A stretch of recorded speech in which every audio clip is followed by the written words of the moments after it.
আসসালামু আলাইকুম। কেমন আছেন সবাই? আশা করি ভালো আছেন।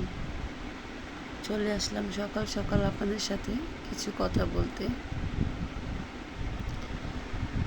আপনারা যারা আমার ভিডিও দেখেন তাদেরকে বলছি, সবাই আমাকে support, follow, like, share, comment করবেন। আমিও তাদেরকে লাইক, শেয়ার, কমেন্ট করব। আমিও তাদের পাশে থাকব। আমার এই পেজটা নতুন, আপনাদের সাপোর্ট, ভালোবাসা ছাড়া আমি এগোতে পারবো না। আপু ভাইয়ারা যারাই আমার ভিডিও দেখেন, প্লিজ আমাকে সাপোর্ট করবেন, আমাকে ফলো দিয়ে পাশে থাকবেন। আমি যেন আপনাদের ভালোবাসা নিয়ে সামনে এগোতে পারি, তার জন্য আপনাদের সাথে আজকে সকাল সকাল আসলাম কিছু কথা বলার জন্য। আশা করি আমাকে ফলো দিয়ে পাশে থাকবেন। আসসালামু আলাইকুম।